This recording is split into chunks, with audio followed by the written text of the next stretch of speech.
What's up, Willowbrook? Today we're in Colossians chapter 4, verses 2 through 6. In our passage today, Paul gives us instructions for how we're to live privately as Christians and publicly as Christians. He starts by saying that we are to devote ourselves to prayer, being watchful and thankful. And this isn't the first time Paul has used language like this. For example, 1 Thessalonians 5, he says that we are to pray continually or pray without ceasing and to rejoice always.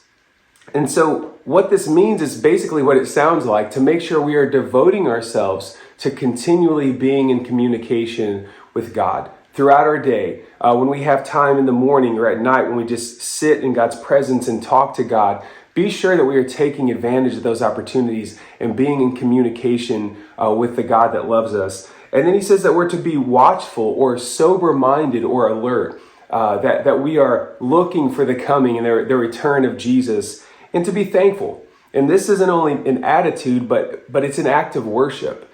When we're talking with God throughout the day and we consider who he is and what he's done, it should elicit a response from our hearts. And that response of gratitude, of thanksgiving, is an act of worship to God. And then he encourages us to pray that the message of Christ would go out into the world and that it would be spoken clearly so that people would hear the gospel.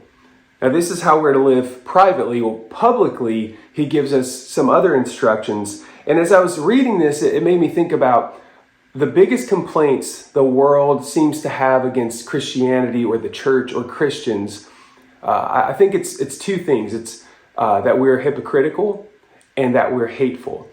And Paul addresses both of these in our passage today.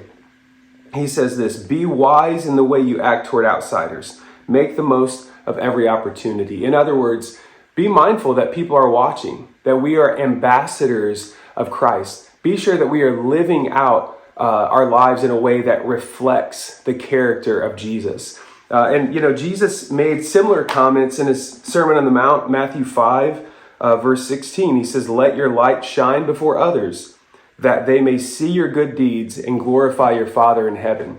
So that's what we're called to do. We're called to make sure that every opportunity we have to do good, that we are taking advantage of that opportunity and doing good. And then he goes on to say, let your conversation be always full of grace, seasoned with salt. God has been so gracious to us, and we're called to be gracious to others. So the words that we use when we're speaking to people that aren't believers, they should be filled with grace. They should be filled with kindness. And like he says, seasoned with salt. We know that salt prevents decay and corruption, but it also makes food appetizing. So we are to speak in a way that is appealing to the world around us. Now, if you take one of these away, for example, if we live wise lives around outsiders, but we don't speak with words of grace, we will be seen as hateful.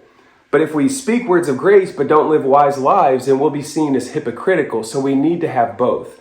But what's interesting is I don't think we're able to do these things publicly unless we are doing what we're called to do privately. So it has to go back to spending time with God in prayer, being sober-minded, giving thanks. And when we do that, when we start spending time with God throughout the day, we will be able to live this out publicly, so that the only complaint the world could have against us is that we believe that Jesus lived, died, rose again, is coming back again, and is God and the only way to heaven.